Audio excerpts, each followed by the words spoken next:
In today's episode, we speak with Easy about the importance of finding out who we are through DNA testing.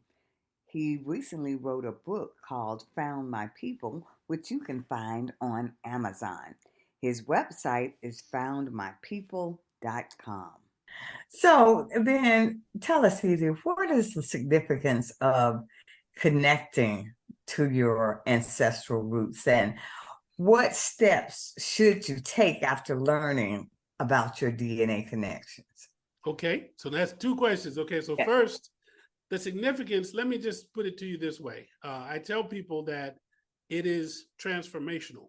And when I say that I believe that everyone that has not yet found out what their cultural connection is in their DNA has a revelation day that will be nothing short of transformational, I really mean it. Thank you so much for listening to this episode of Earrings Off. We want to invite you to subscribe, rate, and leave us a review. You can find us on Facebook at Earrings Off Podcast and on Instagram at The Earrings Off Podcast. Welcome to Earrings Off. I'm Lou. And I'm Teresa.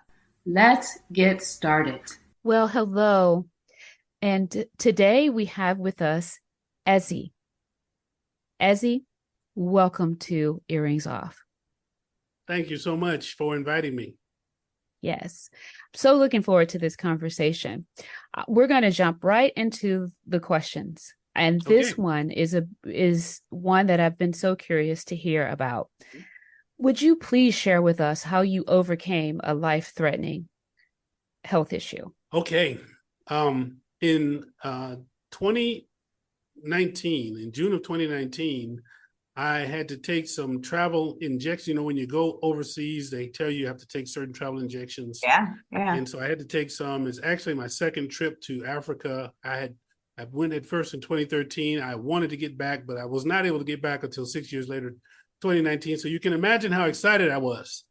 Well, these manifested some problems when I got to Nigeria.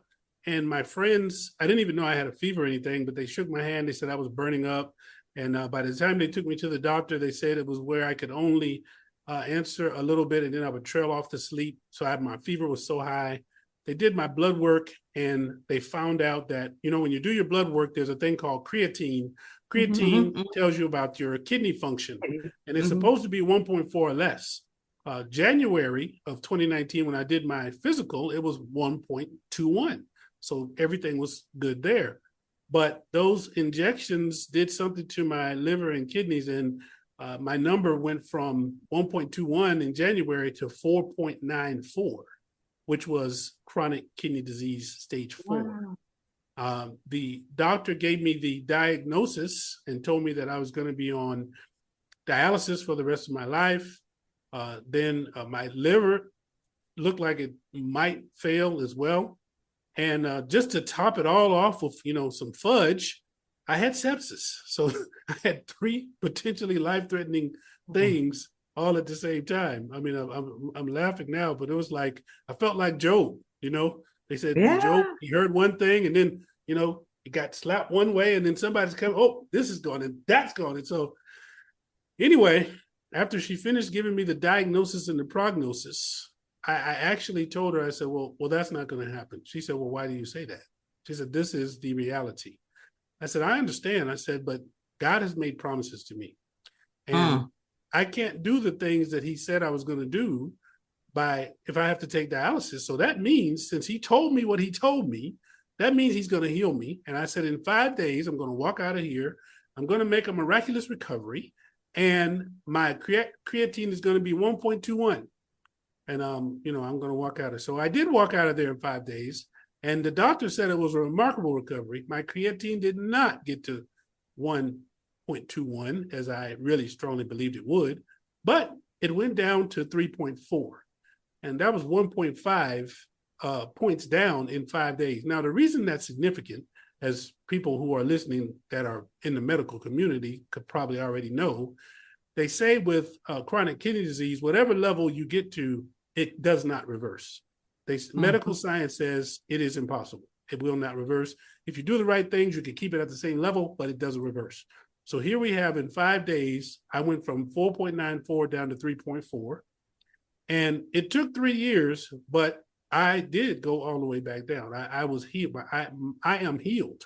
I am healed. Medical science has no answer for this, but I say it's because of my belief in what God told me. And, you know, because he is my higher power. So when he says, with man, it is impossible, but with God, all things are possible. I believed that. I believed I was going to be healed, but I didn't just do nothing. You know, when I came back, I had to cut my trip short because I was supposed to be going out east to learn more about the Igbos, this is Igbo attire. The shirt is called Ishiagu, the lion's head. Agu is lion. But I was supposed to be learning more about my Igbo side, but I had to cut the trip short because of that sickness. But I came back, I went totally organic. I found out about drinking green tea with lemon juice, which is high alkaline. I made sure that I only did high alkaline. Even when I went out to restaurants, I brought my own because actually my green tea with lemon juice is the bomb. There's no restaurant that has anything that tastes as good as what I make. So I would bring my own, you know, I got those little fancy glass things and I put my high alkaline drink, and I would do totally organic eating. And I said, I'm going to give my body as much help as I can give it. I was, of course, taking my D3 and my C and, you know, B complex vitamins. You know, I was doing all of those things.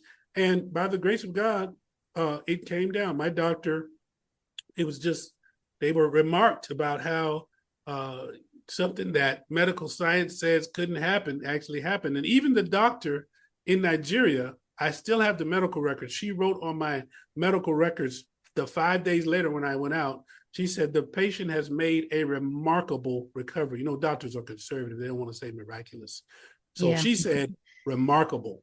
I said, okay, remarkable for you, miraculous for me. But I have to say hallelujah and praise the Lord for that. Oh, yeah, absolutely. But Ezzy, when you talk about how you reacted to the diagnosis, and you said to the doctor, that can't be so because it's not going to happen. Yeah. It's not going to happen. I told her I'm not going to be on dialysis. Yeah. So, I mean, talk to us a little bit about how you got to that point in your faith where faced with professionals who tell you one thing, where did that faith come from that allowed you to stand firm and say, no, that's not going to happen? Well, that's a very good question. I have to go back to memorizing some what I call master key verses. There are certain verses that I call master key verses because things can come along. I call them the vicissitudes of life.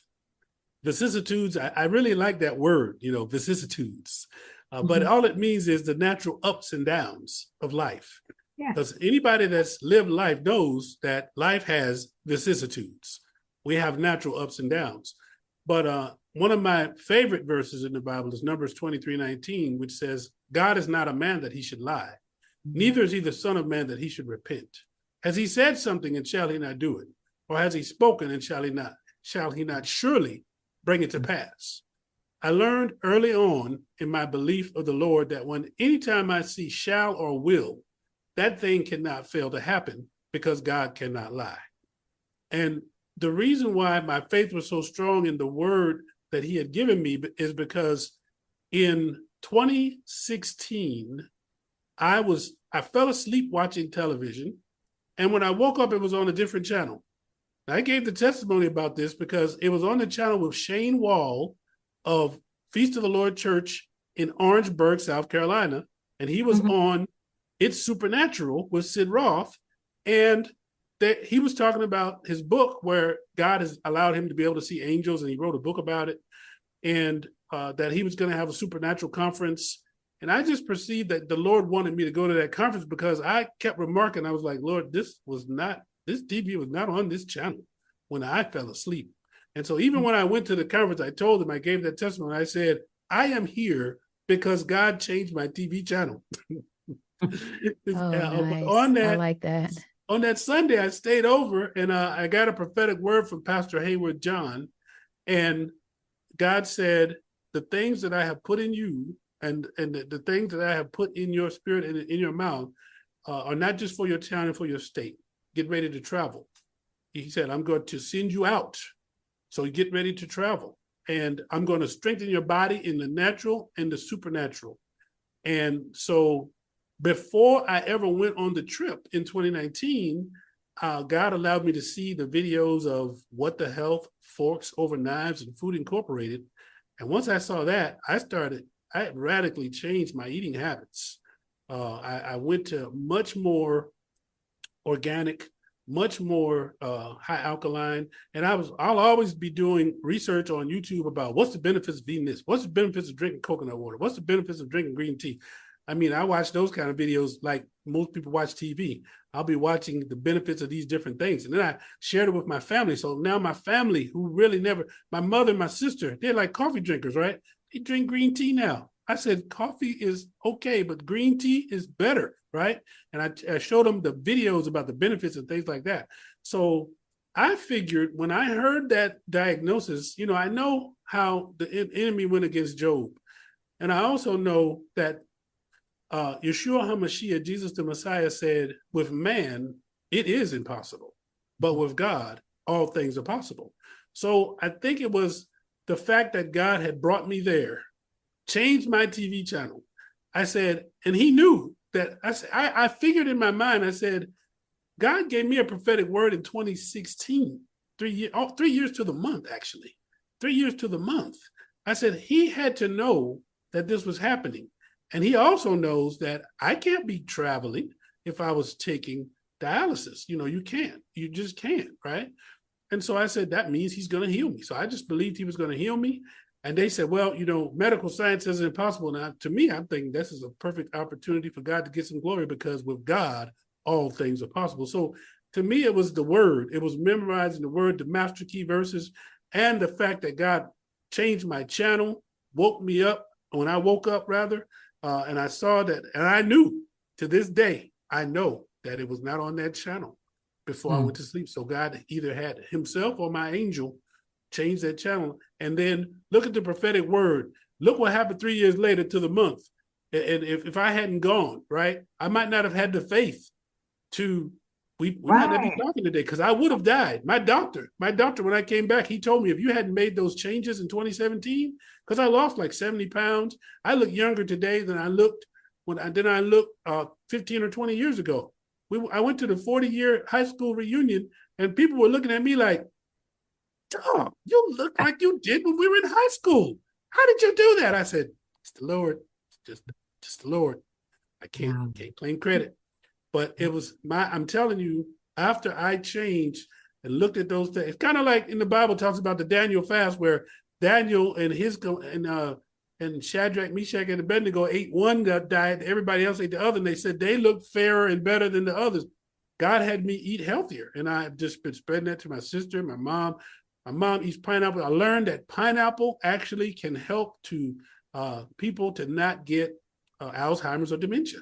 It keeps the calcification and things out of the brain because of that bromelain, right? So I'm learned this, and so my mother, who first I said, "Well, Mom, do you like pineapple?" She said, "No, I don't like pineapple." I said, "Well, have you eaten raw pineapple from the?" "Well, no, I really have." I said, "Well, don't like it till you try it, okay? You got to try it first." And so anyway, I cut the raw pineapple, and guess who loves raw pineapple? My 84-year-old mother, who, by the way, drives herself wherever she wants to go. Oh, wow. Blessed of God. 84 years old. I told Mom, I said, "Mom, do you know how blessed you are?" I said, "Do you know how many people your age can just drive themselves to where they want to go and everything like that?" And she got a sporty little car too, I love that. Love it. I love that. I tell people, I said, my mother is feisty, very feisty. Yes. Okay, wow. Yes. That's amazing. Mm-hmm. Yeah. So, how has learning about your roots enriched your mental state in life? Oh, okay. How long do we have on this? How long do I have to talk? I'm just trying to check, because you have asked a deep question, Uh-huh. a deep question. But I'll just put it to you this way. My doctor of 20 years, he is Nigerian. He used to tell me when he would come back from Nigeria and he saw I had an interest, so he started inviting me to the Independence Day celebration. Nigeria's Independence Day is October 1st. And on wherever you are in the world, if there's Nigerians on some weekend in October, they'll probably be having a Independence Day celebration. So he started inviting me to the Independence Day celebration. And then I got to try Nigerian food. Oh my goodness, so delicious, but it's hot. So you better be ready for some pepper when you try Nigerian food, okay? Mm-hmm. Number two is the fashion. The Nigerian women and the Ghanaian women also, and other, African women, the Ethiopians, are just second to none fashion. I think all the fashion capitals in the world, a lot of them copy what they get or maybe steal from the African fashion because it is literally second to none. The way they wrap those gales on their head, it looks so beautiful. I still don't know how they take a piece of what looks like loose fabric and make it stand and do all the things they, I'm just wondering how they do that. I still don't know how they do that, but it's just gorgeous. And so when I went to Nigeria in 2013 and then learned that I was Nigerian, I was just overjoyed because I had been going for like 8 years to the Independence Day celebrations. And sometimes my doctor would invite me and over to his house to have some Nigerian food. So I got to learn about egusi soup and moi moi and pounded yam and all of these delicious Nigerian, and suya. Oh my goodness, suya. What is suya? Suya is little, it could be other kind of meat, but usually it's little strips of beef and they put this dry suya spice and it's a very flavorful spice. And then, and one of the ingredients is like peanut, right? Which is not something we normally cook with in the West. And then they roast it over fire. And it is absolutely delicious. That's like one of my favorite things. Suya is so good that they say one of the richest man in Africa, they say his uncle, when he was in England, used to have someone fly to Nigeria to bring him suya. Wow. That's how good suya is. Yeah. Okay. So then tell us, Ezeagu, what is the significance of connecting to your ancestral roots and what steps should you take after learning about your DNA connections? Okay, so that's two questions. Okay, so first, the significance, let me just put it to you this way. I tell people that it is transformational. And when I say that I believe that everyone that has not yet found out what their cultural connection is in their DNA has a revelation day that will be nothing short of transformational, I really mean it.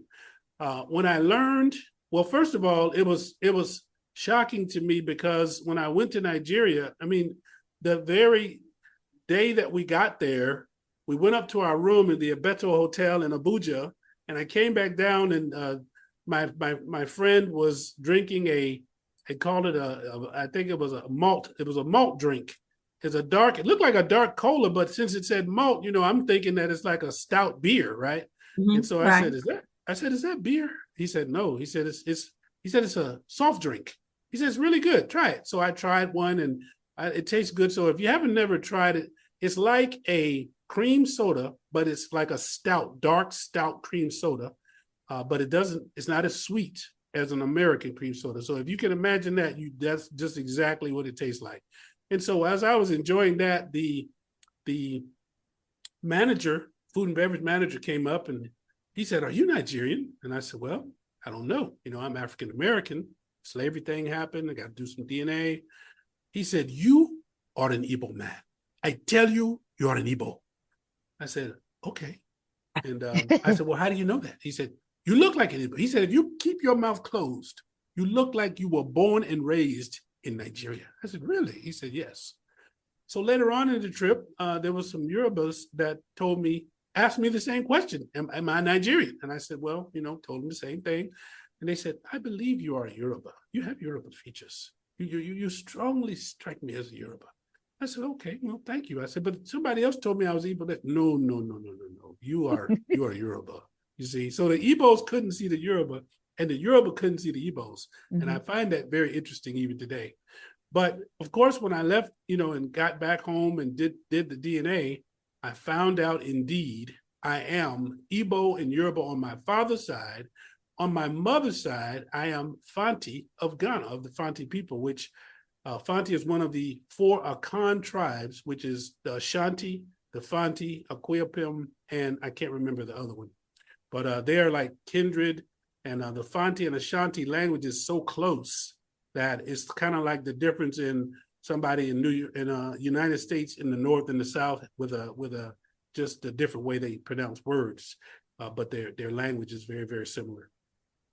Wow. Okay. So the second part of that question was, so now I also tell you that I legally changed my name because for me, it is nullifying the legacy of enslavement because, many of us African Americans have names where either our ancestors took them maybe from the plantation they got emancipated on, or they chose them, but they were English names. And I understand that you're in that society, you've got to get along. I understand why they did that, and they didn't know, where they connected, right? So, to me, changing my name to reflect the tribes and, well, I should say people groups, because I've just learned recently that tribe has a negative connotation for a lot of people. So, the people groups that I'm connected to, so that's why I changed my name to Kweku, which is Fanti of Ghana for Born on Wednesday. It's a spirit name. A lot of Ghanaians name their children after the day of the week, their first name after the day of the week they were born. Like you've heard of Kwaise and Fume. I think Kwaise is Sunday. And then Kwajo is like Monday. And Kweku is Wednesday. So that's the Fanti, and then Ezeagu is Igbo, and it means King of Lions, and Akinyemi is Yoruba, and it means warrior, king, well suited to power. So if someone says my full name, Richard actually also in English means powerful ruler. Richard Kweku Ezeagu Akinyemi. What they're saying is powerful ruler, born on Wednesday, king of lions, warrior king, well suited to power. And the Yoruba say, you will live up to your name. Wow. Okay. So the second part of the question is what you should do. My suggestion as to what you should do is to first find out where you fit in, what people groups, because I liken the African Americans, we African Americans, to the full moon. It's a great analogy because the full moon is beautiful. We love to see it. Songs have been sang about it, right? And it comes out once a month. But one thing that we don't think about when we're looking at that full moon is there's a part of that moon just as big that we don't see. It's the dark side of the moon. It's the unknown, unseen dark side of the moon. Perfect analogy for us. We have a rich culture. African-American culture is rich. It's been copied all over the world. Yeah. Afro-Caribbean culture, Afro-Brazilian culture. Wherever we, the descendants of the former enslaved have been, we have created rich culture, okay? But we also have in common that we don't know the other half, just like the moon.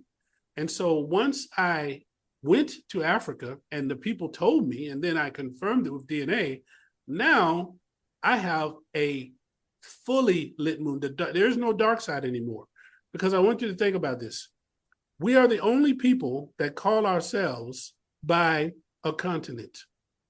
So what I mean by that is, if you meet someone from Europe, they don't say, I'm a European American. They say, I'm a German American, I'm a Spanish American, I'm an Italian American, right? If you meet someone from Asia, they don't say, I'm an Asian American. They say, I'm a Japanese American, I'm a Chinese American, I'm an Indonesian American, right? I'm from India American. But we African Americans say, African American. But then that's not the only name we've had. We've been called colored. We've been called Black. We've been called African American, Negro, right? Now, BIPOC. Some people might not have known, but the new chair they want us to sit in is BIPOC, Black, Indigenous, People of Color. You know, Marcus Garvey once said, and I'm paraphrasing, so for all the Marcus Garvey fans, you know, if I don't get it exactly right, you know, don't come for me, but I'm paraphrasing. He said, a people without the knowledge of their culture and past heritage are like a tree without roots. And I think that's why we've been getting all of these different names, right? So now that I've learned this, I can tell people, they say, well, what are you? I say, I'm an American, Ghanaian, Nigerian. Because see, when you come to Africa, they're gonna want to find out, you know, what people group you're connected to, right? They're not gonna see that, you know, so we say we're American, and we might tell them what state we're from. But now I can say I'm an American, Ghanaian, Nigerian because I know that's what's in my DNA. So the knowledge of that is so rich.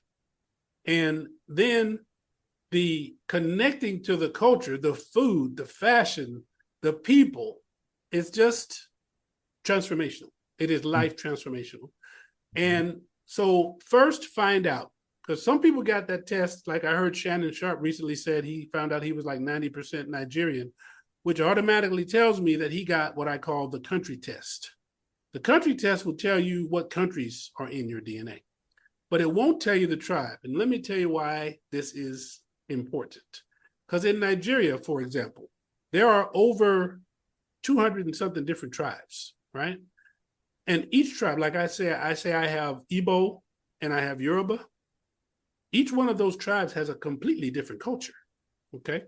So if you don't know the people group you're connected to, you don't know the particular culture, because a country doesn't have culture, the people have culture, right? So that's why it's important to do the one that gives you the tribe. And I actually did a video on YouTube. It's the Embrace Your DNA Greatness channel. And so you can go on there and they can find out, it's because it says, are DNA tests accurate? And so they can, you know, and I break this stuff down between the country test and the tribal test. So I highly recommend doing that first, and then doing some research about the people that you now found out you're connected to. And if there are those people in your area that have groups or things like that, get with them, let them know that you have found out that you are one of them, and join the group. That's what I did. I joined the local Nigerian group. And when they found out that I changed my name, they actually on the one Independence Day, they actually said, we're going to take time out, and the Igbo chiefs and the Yoruba chiefs came up and they officially accepted me into the Igbo and the Yoruba people. Wow. And the Igbos actually made me a chief. So there's actually a red cap that goes along with the Ezeagu cloth that only chiefs wear. And then there's the 04, which is the cane, that the only chiefs have that. So I'm actually an Igbo chief because the Igbo chiefs made me a chief. Wow. Okay. That's wonderful and very good information. Yeah. So can you talk a little bit about how did culture change for you? Like, how do you keep the culture you grew up with and the new culture that you've come to know? How do you separate them, or how do you have them coexist? Can you talk a little bit about that? That's an excellent question. Well, I will say it this way. You know the word fusion. We hear that word all the time. Yeah. Especially when it comes to restaurant. Oh, this is a fusion restaurant. They have this and that fusion, right?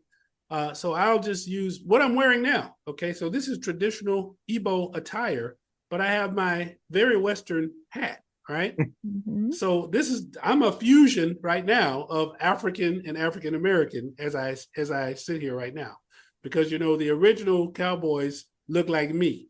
And you know, they were actually called cowboys because it was being derogatory, but they were so cool with it that everybody said, okay, we want to be cowboys too. Okay, you know, so this is a fusion. And then another area, like for example, I love cooking. My mother gave me a great level of cooking when she made us each at 12 years old. We had to learn how to cut up a chicken, and we had to, fry it and all that. She taught us how to do it, but I was really not happy. And I told her that I didn't clean the chicken. I said, when we sat down to eat, Mom said, oh, and Rick cooked the chicken, because they called me Rick back then.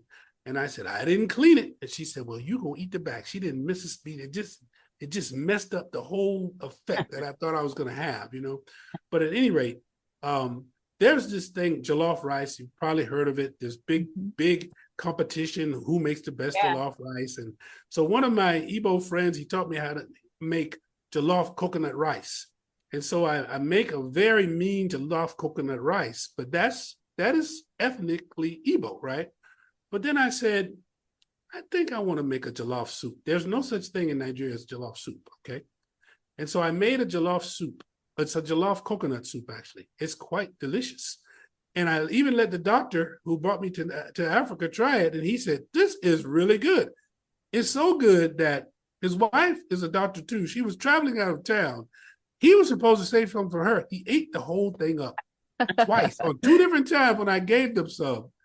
He ate, no, one time it was my fusion chicken. So I make a fusion chicken I've used the Nigerian American fusion chicken that I make, and I can send you all the picture later. It's mouth-wateringly good, okay? And then I made this jollof soup. And one of the doctor that took care of me when I came back from, because my other doctor, he's, actually in Africa now, he opened a state-of-the-art facility, medical facility in Nigeria, in Lagos. But so the doctor that's taking care of me now, when I came back with the sickness, he also is Nigerian. And when I told him about the jollof coconut soup, he said, that's not Nigerian. I said, no, my brother, it's not Nigerian. I said, it's Nigerian American fusion. I said, you got to get out the Nigerian box, brother. Come on with me now. Come on. I said, this is Nigerian American fusion. I said, I'm not just Nigerian. I'm an American Ghanaian Nigerian. See, so I'm working on some fusion. Another fusion is okra soup is very big in both Nigeria and in Ghana. Now, pounded yam is something that they use a lot in Nigeria, but they have this thing called banku, which is, it's kind of different. And you take it and you dip it in the soup and you eat it with your hands. But I like the Nigerian, I'll eat the egusi, but I'll get the banku from Ghana and I'll eat the, egusi. And so people would be looking at me like, what? Because, I had Nigerian friends, they said, because my wife is Nigerian. And so I told her I like banku. She made me banku. My Nigerian friend said, a Nigerian woman making banku? I said, yes. I said, so, we got a lot of fusion going on. We got that American Ghanaian fusion thing happening. So it's just like you just learn the new and you add it to what you already know and you make something new. Like I've made some new things that aren't Nigerian and they aren't American. They're fusion. Okay. I like it. Mm-hmm. Yeah, and you're just embracing all the different parts of you. I love that. Yeah, it's absolutely true. I am looking forward to millions of us doing this. Millions. Okay. Mm-hmm. My goal is for millions of us to do this. I'm serious, because we don't know what we're missing. See, you don't know what you're missing when you don't have it, right? Yeah. But then when you get it, you're like, oh, come on, y'all. Y'all got it. Let me knock on the door. Come on, come on, y'all got to come on. You got to try this. Tip your foot in. It's not too cold. Okay. I like it. Yeah. Well, thank you so much for being with us here today. You certainly shared a lot of wonderful information. Those are all of the questions that we have for you today. Do you have any parting words for our audience? If they want to connect with me, they can actually go to the foundmypeople.com website. So the name of the book that I wrote about this connection is called Found My People. And the book is not just a story of me connecting, but it's also a story of a guide to how other people can do the same thing. even in the last chapter, I write about the paperwork that I had to do to change my name and some of the practical things. The last chapter is called The Paperwork O. But the foundmypeople.com website, and just like when you all put this podcast up, they can actually scroll down and they can hear podcasts there and everything. But the other thing I want to say is when I was on the shores of Badagry, Badagry is the point of no return for anyone that finds out they have Nigerian ancestry. Our common ancestors went, the last place they set their foot on the African continent before being taken away is Badagry. And while I was there, that's why I call myself the visceral connections coach. I had a visceral experience which was beyond cerebral, it was beyond emotional. I believe it was spiritual. Because a lot of people they say that our ancestors are waiting for us, but I say our ancestors came with us in our DNA.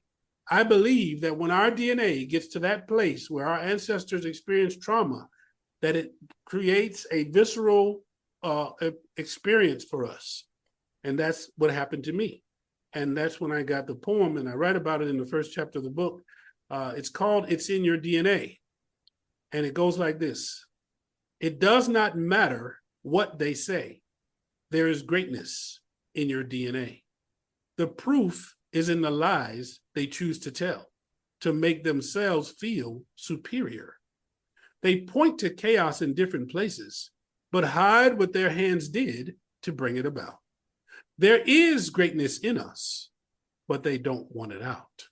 I think they know they could not compete if the field were level, and they couldn't cheat.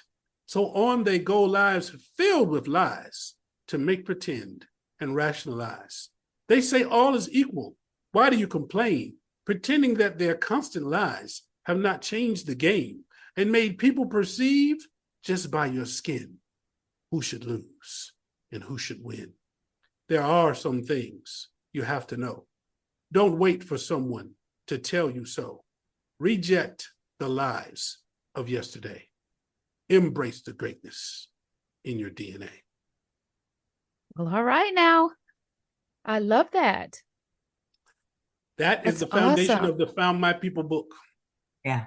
Yeah. And there's one more poem that the Lord gave me, and that's this one. It's actually titled the same title as the book. It's called Found My People. I've found my people. You can too. There's a people for me and a people for you. Like a door that you found in your house that is new, with elaborate furnishings, all belonging to you. A people who will welcome and make you feel new. I've found the people for me. Now find the people for you. Okay. Izzy, thank you so much. I know. You're welcome. And thank you for sharing those wise words. So Thank you all so much for inviting me. I tell you, it's been great and certainly been informative. Best to you. Take good care. Thank you. You all too. Bye-bye now.